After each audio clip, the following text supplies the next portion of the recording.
So ఈ friendship మీద opinion ఏంటి? సో గుడ్ ఒపీనియన్ ఉందా, బ్యాడ్ ఒపీనియన్ ఉందా? Obviously good opinion. ఫ్రెండ్స్ అంటేనే గుడ్ ఆబ్వియస్లీ, ఎందుకంటే మనము మన పేరెంట్స్ దగ్గర ఎవరి దగ్గర ఉండలేని ఒక సైడ్ చూపించవచ్చు మన ఫ్రెండ్స్తోని. మనం చాలా ఓపెన్గా ఉండొచ్చు, మనము చాలా లైక్ మనం అనుకున్నవన్నీ ఎక్స్ప్రెస్ చేయొచ్చు అట్లా. కానీ ఫ్రెండ్షిప్ అంటే నా ఉద్దేశంలో ఏంటంటే, నాకు కనిపించిన ప్రతి పర్సన్ నాకు ఫ్రెండ్ అవ్వలేడు. నేను చాలా లిమిటెడ్ పీపుల్తోని చాలా లైక్ అంటే నాకు ఆ వైబ్ సెట్ అవ్వాలి బేసిక్గా. నాకు బేసిక్ ఏం లేదు అంటే నన్ను ఎదుటి పర్సన్ జడ్జ్ చేయట్లేదు, వాడు నన్ను అర్థం చేసుకోగలుగుతున్నాడు అన్న కాన్ఫిడెన్స్ వస్తే నేను వాడితో అన్నీ షేర్ చేసుకోవడానికి నాకు ఓకే.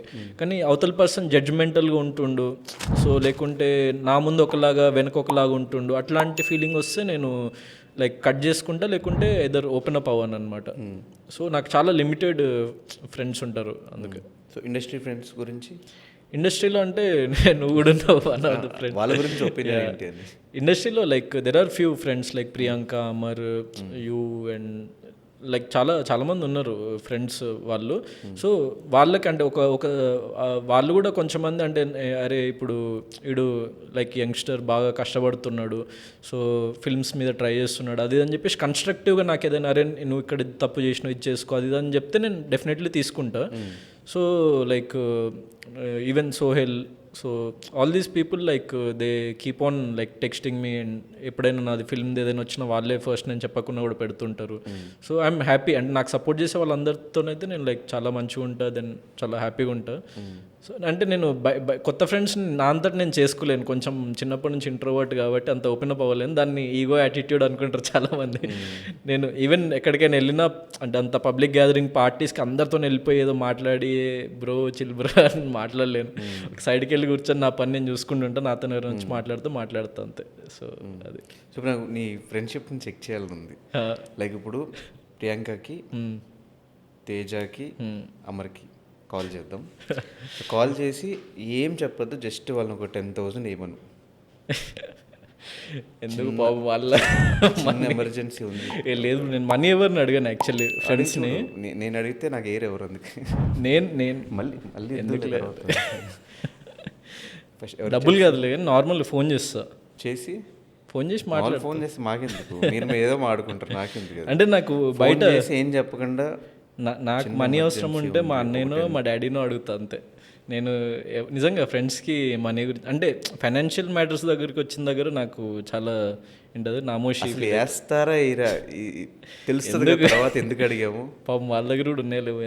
తేజకి ఫోన్ చేసి అడుగు, అమర్కి ఫోన్ చేసి అడుగు, ప్రియాంకని అడుగు, లేకపోతే ఎవరొకరిని అడుగు. కాదేమైనా అనుకుంటారేమో అని నాకు ఫీలింగ్.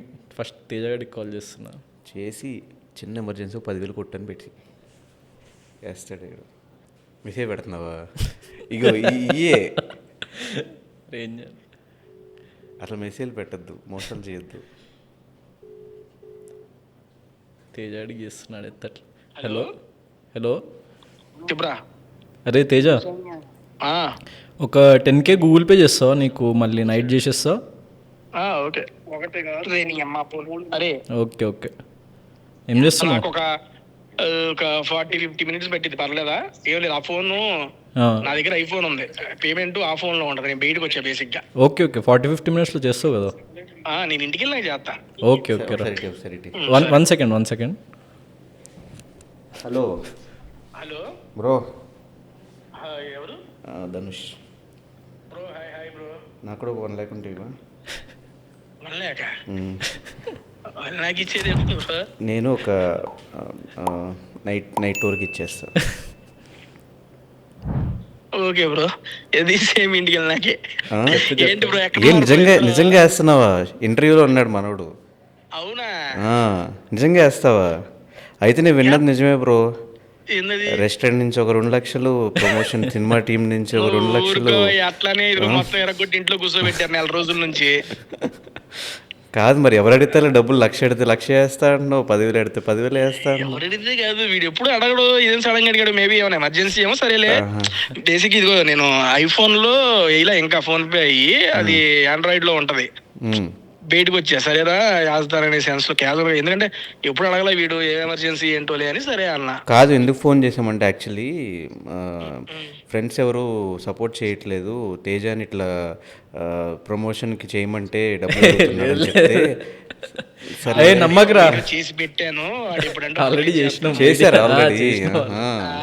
ఇద్దరు హీరోయిన్లు మనోడితో ఆల్రెడీ వీడియో చేసా, రెడీగా ఉంది, రిలీజ్ చేస్తా 2 weeks లో. సరే, సరే. మనోడి డేట్ అఫిషియల్ గా అనౌన్స్ చేసిన తర్వాత నెక్స్ట్ మళ్ళీ సందీప్ మాస్టర్ తో మనోడు కాంబో ఒకటి ఆలోచిద్దామని అనుకున్నాం. ఓకే. సో ఫైనల్గా ఫర్ ఎవర్ సపోర్ట్ ఎప్పుడు ఇస్తాం బ్రో, ఇబ్బంది ఏం లేదు మనోడికి. అంతే. సోలో బాయ్ గురించి ఏం చెప్తావు? Good luck, all the best. వాడికి మంచి మూవీ చేసేవన్న పేరు రావాలి, నెక్స్ట్ మూవీస్ కి మూవీ హెల్ప్ అవ్వాలని కోరుకుంటున్నా. ఓకే, నువ్వు కూడా మంచి మంచి ప్రమోషన్లు చేయాలి.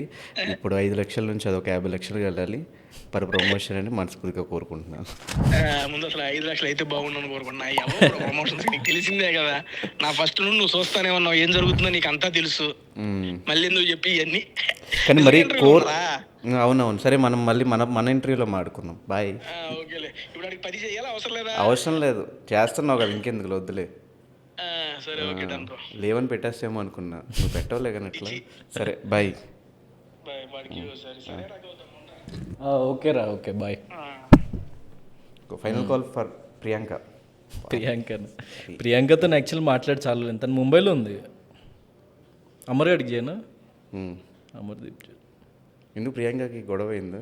లేదు, నార్మల్గా చేస్తాలే, మనీ గురించి ఎందుకు, ముంబైలో ఉంది, తనకు కూడా ఖర్చులు ఉంటాయి కదా అక్కడ. లిప్ చేయట్లే,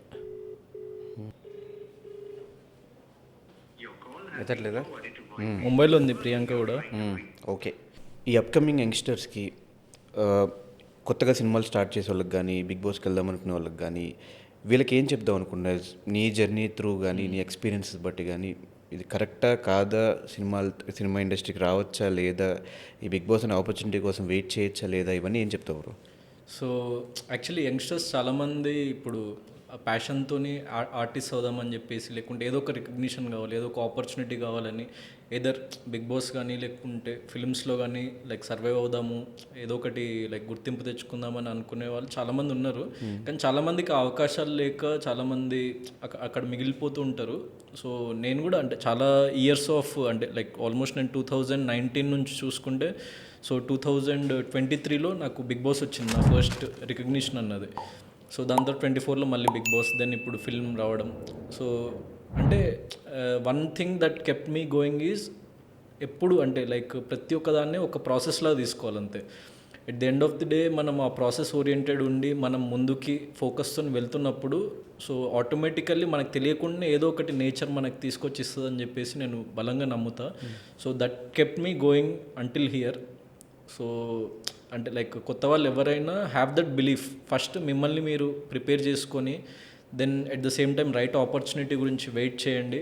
దెన్ ఆ ఆపర్చునిటీ వచ్చే లోపల మీకంటూ మీరు ఏదైనా చేయగలిగితే, అది షార్ట్ ఫిల్మ్ అవ్వచ్చు, చిన్న మ్యూజిక్ వీడియో అవ్వచ్చు, లైక్ జీరో కాస్ట్లో అయ్యేవి. ఇప్పుడు సోషల్ మీడియా లైక్ ఇది సోషల్ మీడియా లైక్ జనరేషన్ కాబట్టి జీరో కాస్ట్లో అంటే ఈవెన్ మన మొబైల్తో కూడా చాలా వండర్స్ చేసి చాలా లైక్ పాపులర్ అయిన వాళ్ళు చాలామంది ఉన్నారు.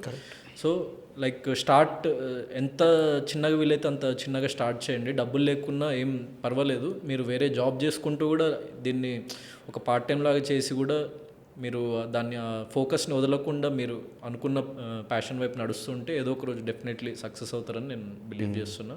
So I want to say that to all the youngsters. So ఈ సక్సెస్ అండ్ ఫెయిల్యూర్స్ని ఎలా చూస్తావు బ్రో? సో యాక్చువల్లీ నేను లైఫ్లో నాకు ఎక్కువ వచ్చింది ఫెయిల్యూర్సే. సో ఆ ఫెయిల్యూర్స్లో నేను చాలాసార్లు అంటే ఇంకా వెనక్కి వెళ్ళిపోదామా, అరే మనకి ఫిల్మ్ ఇండస్ట్రీ సెట్ కాదు, ఈ మీడియా ఇండస్ట్రీ సెట్ కాదు అని చెప్పేసి అనుకున్న టైమ్స్ ఉన్నాయి. అంటే అది మనం అనుకోవడం కంటే బయట వాళ్ళు ఫస్ట్ అట్లా ఫీల్ చేపిస్తారు, మన చుట్టూ ఉన్న రిలేటివ్స్ కానీ లేకుంటే వాళ్ళు ఎందుకంటే వాళ్ళు ఈ ఫీల్డ్ని చూడలేదు. సో అందరూ డిఫరెంట్ బ్యాక్గ్రౌండ్స్, ఎడ్యుకేషన్ బ్యాక్గ్రౌండ్స్ నుంచి వచ్చిన ఫ్యామిలీ, ఒక మిడిల్ క్లాస్ ఫ్యామిలీ కాబట్టి, అరే వద్దురా నువ్వు మంచిగా వెళ్ళి నువ్వు డాక్టర్వి జాబ్ చేసుకో అని చెప్పి ఆ టైంలో చెప్పేవాళ్ళు ఉంటారు. సో నేను దానికి ఒక చిన్న క్లాసిక్ ఎగ్జాంపుల్ ఏం చెప్తా అంటే, నేను ఇంతకుముందు చెప్పినట్టు నా ఫస్ట్ ఫిల్మ్ అయిపోయింది, 8 months అవుతుంది, ఇంకేం రావట్లేదు మంచి అవకాశం, గుర్తింపు రావట్లేదు, ఏదో ఒకటి చేయాలి అని చెప్పేసి నేను ట్రై చేస్తున్నప్పుడు ఏ ఆపర్చునిటీ నా దగ్గరికి రావట్లేదు. సో వాట్ ఐ డిసైడెడ్, సరే నేను ఆపర్చునిటీ రావట్లేదు ఏం చేద్దాం, ఆల్రెడీ చేసిందే చేద్దాం, మళ్ళీ చేద్దాం. సో ఆల్రెడీ నేను రాసి ఒక సినిమా చేసిన, మళ్ళీ రాద్దాము, ఒక 100 మంది ప్రొడ్యూసర్లకి చెప్దాం పోయి. సో ఎవడో ఒక్కడైనా ఒప్పుకోడా అన్న చిన్న హోప్తోని నేను ఆ స్క్రీన్ ప్లే కంప్లీట్ చేసి, అండ్ నాకు అసలు అది లక్ అనుకోవాలా లేకుంటే దేవుడు నువ్వు ఇదే ఫీల్డ్లో ఉండాలి, నువ్వు బయటికి వెళ్ళొద్దు అని చెప్పేసి ఒక సిగ్నల్ ఇచ్చిండు అనుకోవాలా. నేను నరేట్ చేసిన ఫస్ట్ ప్రొడ్యూసర్ ఓకే చెప్పేసిండు.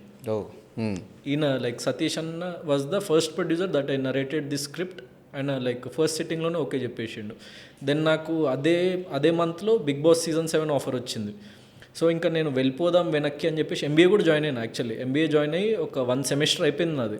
1 సెమిస్టర్ అయిపోయిన టైంలో మళ్ళీ ఏదో నాకు తెలియకుండా మళ్ళీ ఫిల్మ్ ఇండస్ట్రీ, నీకు ఇంకో సినిమా అవకాశం ఇస్తున్నా, నీకు ఇంకో బిగ్ బాస్ అనే అవకాశం త్రూ నీకు ఒక ఫేమ్ని ఇస్తున్నా అని చెప్పేసి మళ్ళీ లాక్కొచ్చి నన్ను ఇక్కడ పడేసినట్టు నాకు అనిపించింది. సో ఆ మూమెంట్ తర్వాత నాకు కైండ్ ఆఫ్ ఒక బిలీఫ్ వచ్చింది, అంటే ఎవరేం చెప్పినా కూడా there is something for me, I'm made for this అన్న ఒక చిన్న లైక్ హోప్తోని నేను దాని తర్వాత కంటిన్యూ అయినా. So that's what is helping me until now. Yes, that's solo bye for you.